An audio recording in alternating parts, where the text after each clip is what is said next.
Bueno, buen día, muchas gracias. Gracias por venir. Muy buenas repercusiones de tu primera participación del jueves pasado. Bueno, me alegro que se vayan interesando un poco en hablar esto de la educación, las familias, Ujú.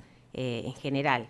Y queda abierta la posibilidad los oyentes, para la gente que quiera hacer consultas, preguntas, proponer temas. Acá Caro trae una temática propuesta, pero de pronto estamos abiertos también a responder las requisitorias de la gente. ¿Es Por así? supuesto, sí, sí, sí. Si alguien tiene alguna duda o quiere consultar o proponer un tema para abordarlo, bueno, lo puede proponer, escribir a la radio y proponerlo. La semana pasada había quedado pendiente, habían tirado una puntita así sobre las secuelas de la pandemia, esa situación tan atípica que vivimos hace 2 o 3 años en la educación. Bueno, te Sí, proponemos que hablemos de eso. sí, bueno, los otros días hablamos un poquito sobre eso, hoy vamos a profundizar. Bueno, todos vivimos lo que fue la pandemia, ya sabemos un poquito cada familia y desde la escuela cómo se vivenció.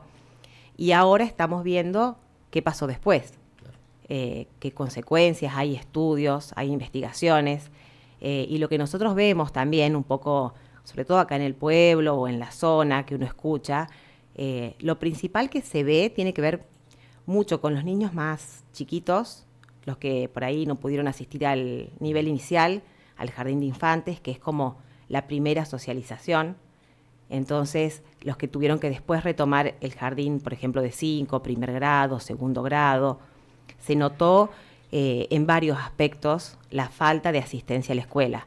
En varios. Uno de ellos, por ejemplo, es el tema de la socialización, con el miedo a encontrarse con los compañeros, por ahí cómo reaccionar ante ciertas situaciones. Empezamos con barbijo, lo que por ahí impedía ver los rostros y los gestos o cómo algún compañerito reaccionaba o por ahí, bueno, las docentes que intentábamos sonreírle a pesar del barbijo Ujú.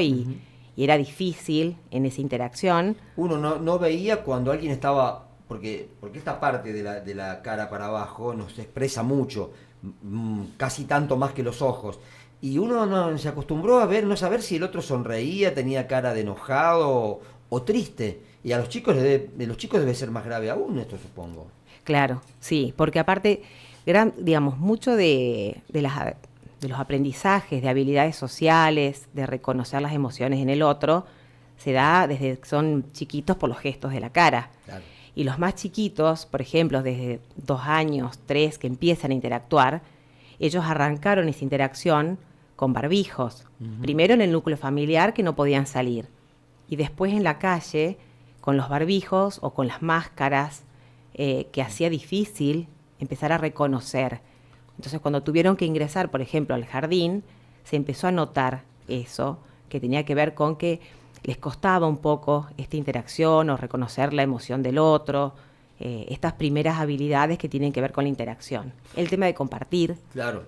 El eh, famoso compartir de jardín de infantes. un tiempo desapareció, Ujú. eh, entonces hay chicos que todavía ahora preguntan, Seño, ¿podemos compartir? Porque claro, fue tanto tiempo para ellos que son chiquitos. Claro, crecieron usando cada uno su vaso, casi que nacieron, su vaso, sus cositas, sus elementos, y cuesta acostumbrarse después. Claro, porque al principio tampoco podían compartir los lápices. Claro. Entonces era como muy individualizado, por ahí Ujú. contrario a lo que uno transmite desde la escuela, ¿no? El Y, trabajo en grupo, compartir. claro. Y en los más grandes, después cuando subimos, pasamos a los que ya habían empezado la escuela y les tocó la pandemia al medio. Bueno, en los más grandes se ve, digamos, por un lado hubo mucha deserción escolar, Ujú. sobre todo en el secundario, abandono de la escuela, fue difícil la conexión en ese momento, entonces después fue difícil retomar Claro. al otro año. El tema de la ansiedad, por ejemplo, se vio mucho, Ujú. sobre todo en los adolescentes o los miedos, hubo casos de depresión, sobre todo, digamos, en esos momentos de la pandemia, pero después quedan como las secuelas Claro. de toda esa etapa. ¿Y eso se percibe dentro del aula en la escuela? ¿Tiene Yo, consecuencias? yo creo que a lo mejor, sobre todo el tema de la ansiedad, Claro. o la baja tolerancia a la frustración, que también es esto de, bueno, que hablábamos un poco el jueves pasado. Los adolescentes me parece que son los primeros que retomaron el ritmo. Claro. lo que les resultó más simple, porque ya tenían previamente, digamos, la vida anterior a la pandemia, con adquiridas ciertas conductas. Sí, porque además me parece que las famosas clandestinas y esas cosas hicieron que, si bien era riesgoso, que no perdieran el contacto entre ellos y ahora que lo vemos a la distancia, tan malo no fue eso. Claro, no, porque les permitió, digamos, esas salidas o ese contacto, que bueno, un cierto tiempo no lo tuvieron y después empezaron. Y otra cosa que no me quiero olvidar es el tema del exceso de pantallas. Claro. Que eso sí quedó y se ve en todos. Ese tiempo que hubo solo pantallas, quedó en todas las edades, atravesó la escuela, continuamos todavía con mucho trabajo virtual, pero en los niños principalmente y en los adolescentes quedó mucho esto del uso permanente de pantallas. La pandemia de alguna manera lo justificó, si se quiere, el uso de la pantalla, y ahora quedó. Claro, y ahora se instaló y, por ejemplo, en los más chicos se nota en el lenguaje. Ajá. Mucho se nota en el lenguaje, digamos, hay un gran aumento de dificultades en el lenguaje, de niños que o por ahí no hablan bien, o tienen un vocabulario a lo mejor más reducido, porque los más chiquitos que vivieron, digamos, ese tiempo más en familia, o por ejemplo el uso del lenguaje neutro o el lenguaje de otros países. Claro. Que mucho interfiere, del español neutro. Mucho del neutro, que interfiere, por ejemplo, no sé, en primer grado uno trabaja con las vocales y uno cuando trabajaba, no sé, una fruta que empiece con A y tenían la imagen de la naná, sí. Ellos como le dicen piña, era difícil el trabajo en pequeñas cosas. Si la nevera en vez de la heladera, falta que digan. Lo dicen. El pastel de fresa, el lodo. Entonces cuando uno empieza a trabajar con las letras, por ahí es como que uno habla distinto. Claro, o de otras cosas. Claro, y eso se nota mucho. ¿Y en la escuela y en la casa se puede hacer algo para, de alguna manera, minimizar las secuelas de lo que dejó la pandemia? Sí, yo creo que es un trabajo en conjunto.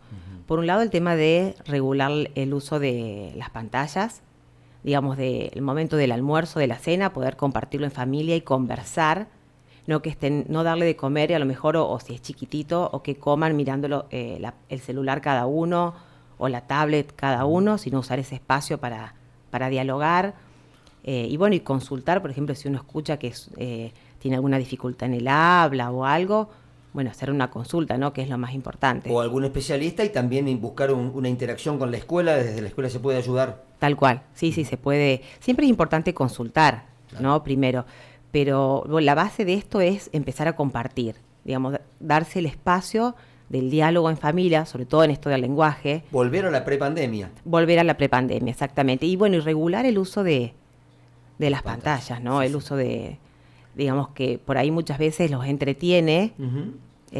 Hizo mucho hincapié el otro día Orchansky sobre esto, y creo que Liliana González en Montevideo estuvo esta semana también, profundizó sobre este tema, que es el gran problema, ¿no? El exceso de pantalla que traes acá, lo vienen hablando todos los especialistas también. Sí, es un gran problema, porque aparte, esto mismo que decíamos antes, el tema de las actitudes, de la empatía hacia el otro, digamos, cuando uno está todo el tiempo, digamos, mediado por una pantalla, uno como que se aleja del contacto real. Claro. Entonces después uno pierde habilidades, o al menos si son chiquitos no las adquiere, las habilidades que le permiten el contacto con el otro, ¿no? Y eso también es un síntoma que hablábamos el jueves pasado, de las violencias que después aparecen o las agresiones que aparecen en la escuela. Porque, bueno, ese tema también creo que lo podemos tratar en alguna oportunidad, que es el tema, y esta semana cobró mayor trascendencia con el caso de la Bulaye, el tema del bullying, de la agresión, de qué se puede hacer desde la escuela, cómo pueden ayudar las familias. Se me ocurren un montón de preguntas para trasladarte y seguramente la gente también debe tener consultas. Sí, ¿te parece? Para el jueves que viene podemos hablar un poquito de lo que es el bullying, sí. Aunque sea conceptualizarlo, entender bien, diferenciarlo de otro tipo de violencia, como para saber bien cuándo estamos frente a un caso de bullying, y bueno, y abordar, y bueno, si hay alguna consulta, alguna duda, poder trabajarla. La tarea para el jueves. Listo, la tarea preparada. Radiosudeste.com.ar, el diario electrónico que elegís todos los días.